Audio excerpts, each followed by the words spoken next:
Good morning, children of grade 9th and grade 10th.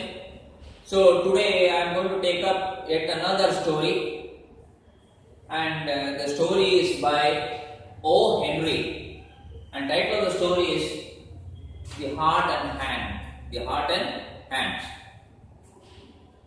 This story is written by O. Henry, a brief history of O. Henry. He was born in the year 1862 and he breathed his last in the year 1910. He was an American writer and he wrote short stories. He was born in North Carolina. A place in the US, and he was a voracious lover of books. He wrote a magazine called Humorous Weekly, which probably would have been would contain some material which would be a humorous one. Then he took up to writing to support his daughter. He took up to writing with the aim of supporting his daughter. And his original name was William Sidney Porter. So he wrote short stories under the name O. Henry, but his real name was William Sidney Porter. About his works, he wrote Cabbages and Kings in 1904, 4 Million in 1906, The Trimmed Lamp in 1907, The Voice of the City in 1908, The Heart of the West 1907, and as said earlier, finally he breathed his last on June 5th, 1910. Now children, let me come to the story part. The story is titled Heart and the Hands. Why the story is titled like this? I shall let you know at the end of the story. So, who are the characters in the story? The characters in the story are Miss Fairchild. Miss Fairchild, she is a beautiful young girl, and other two characters are males. One is a glum-faced man, and he is the marshal by profession, and another is a young gentleman who is a prisoner, and his name is Mr. Easton. Now, where does the story take place? This story is set in Denver. It is set in Denver. Denver is a place on the western part of America, and its capital is Colorado. And the story takes place in a railway station, and the railway station is Denver. And we find that a luxurious coach is being stationed, and the luxurious coach is by the name B&M Express. So, this is the brief outline of the story. Now, what happens, children? Already I have sent the voice recording about the story, reading passage by passage from the textbook. Now I shall summarize the story in a brief manner. So what happens at Denver station? We find the B&M Express standing, and the coach in which these characters are placed is a luxurious coach, is a comfortable coach, and we find a girl sitting there by the name Fairchild. She seems to be very young, and she seems to be pretty decently dressed, and the coach is overcrowded, and there is not much of place for the passengers to sit. While this is going on, we find two young gentlemen boarding the coach. One gentleman, he seems to be a well-built gentleman, rough and tough, and his face seems to be hard in appearance, and he is none other than the marshal. Who is a marshal? A marshal is a police officer. Marshal is a police officer who keeps track of miscreants.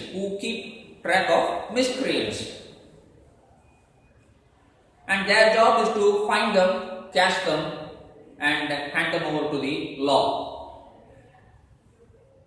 So we find that the rough-faced man or the glum-faced man is the marshal, and by the side of that marshal, we find another young gentleman, very smart and of young age, sitting along with him. But what is the unusual thing is that they both are handcuffed. So, with a great difficulty, these two young men who are handcuffed to each other, they find a place just opposite to the girl, Fairchild, who was sitting in the coach. So these two people face the young girl just opposite to each other. So something strange happens.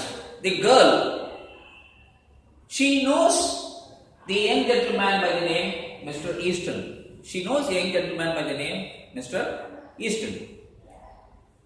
And she introduces herself by saying that she is Miss Fairchild, and she brings out the fact that she knew Mr. Easton. And Easton, of course, also could recognize this girl, that she was Miss Fairchild. While this recognition part was going on, while each were trying to recognize each other, what happened? Unfortunately, the right hand of the prisoner rose up. And when the right hand of the prisoner rose up, this young girl saw a shining, sparkling bracelet on his right wrist. Now, before seeing this bracelet on his right wrist, the girl was very happy, and she was very relaxed to find her old colleague, and one could see the pinkishness on her cheeks, because she was very happy to find her old friend in the coach.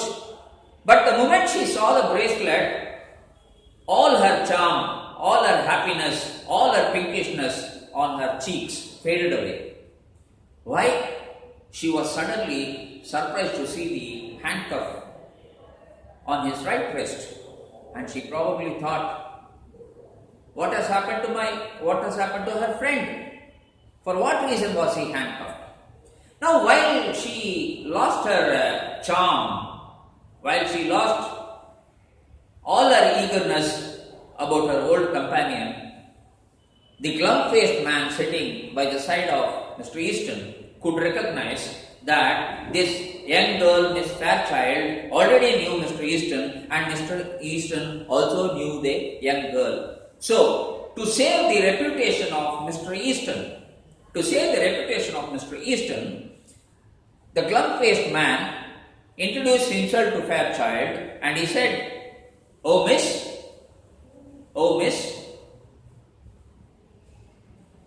he is a marshal, and Mr. Easton, the marshal, was taking him to a prison called Leavenworth, and he explains the reason to that young girl, stating that the marshal or the glum-faced man was being taken as a prisoner to Leavenworth prison for counterfeiting. What is counterfeiting? That is, duplicating the currency is called counterfeiting. And he was being taken to Leavenworth prison. When the glum-faced man said that Mr. Easton was the marshal, the young girl retained her charm, and one could see the pinkishness once again reappearing on her face. because she was very much relieved that her good old friend was not a prisoner but was a marshal. Then again and again, Marshall tried to keep on reinforcing the thought in the mind of the girl that Mr. Easton was the marshal. So once again what he said? He said to the girl that he requested the girl to say to the marshal that the glum-faced man needed to smoke. He needed to smoke.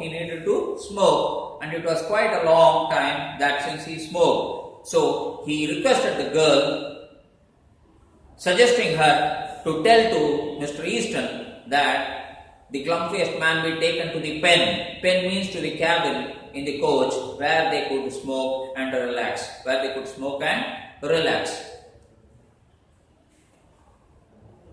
So this way, the glum-faced man, he saves the reputation of Mr. Easton. And when the glum-faced man saves the reputation of Mr. Easton, here Miss Fairchild becomes very, very happy. She says how nice it was to see that her old friend was a marshal, and she jovially now talked to him that his profession probably involved a lot of shooting and adventures.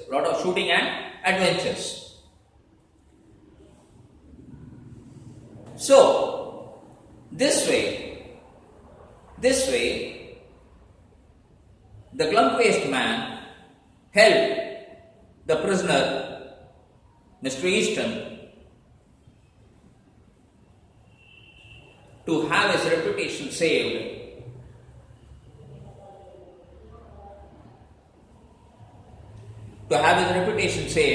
And also completely do away with the anxiety that prevailed in the mind of the girl.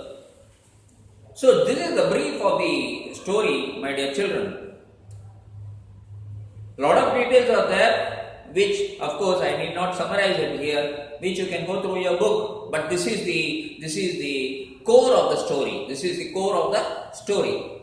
So at last we come to know that why the story is titled as Heart and Hands. Here hands refers to the hands that was handcuffed, and here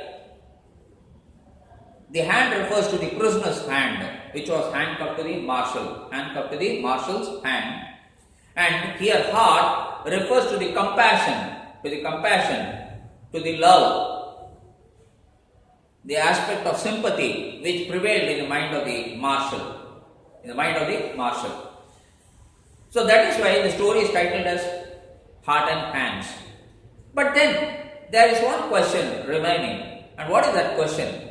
Who was the marshal and who was the prisoner?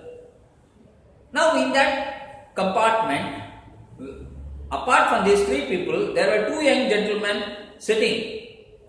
And these two young gentlemen were listening to the dialogue of Fairchild, Mr. Easton and the glum-faced man. And one of the two passengers who were sitting and observing this incident in the coach, one of them said that, "Oh, see, the young man cannot be a marshal at this very young age. Cannot be marshal at this very..." One person said that this young gentleman, Mr. Easton, cannot be the marshal at this very young age. And the other man suggested that it was nice to see a young man being a marshal.